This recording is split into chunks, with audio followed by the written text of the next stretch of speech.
যে আন কথা বলো না, আন কথা শোনা এবং বলার মধ্যে দিয়েই ভক্তির অন্তরায় এসে যাবে, প্রেমের অন্তরায় এসে যাবে। কইকেই মাকে মন্থরা দুটি কথায় আগুন জ্বালিয়ে দিল। রামকে 14 বছরের বনবাস, দশরথের মৃত্যু, নিজের বৈধব্য, সব ওই মন্থরার দুটো আন কথার মধ্যে ঘটে গেল। রাম বনে না গেলে দশরথ মরত না, আর দশরথ মৃত্যুবরণ না করলে কৌশল্যা সুমিত্রাকে বিধবা হতে হতো না। এতগুলো ঘটনা ঘটে গেল শুধু আন কথা শোনার কারণে। হ্যাঁ, রাম রাজা হলে তুই দাসী হবি? আরে ভরতকে রাজা কর। এই আন কথা কইকেই কৌশল্যার থেকে বেশি ভালোবাসতো রামকে।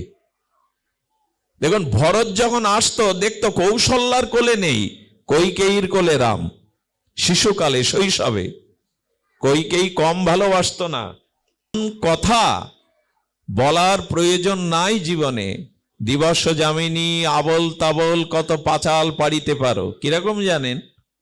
5-6 জন বিষয়ী লোক যদি আন কথা শুরু করে, প্রথমে বলে আমার বড় জামাই প্রফেসর,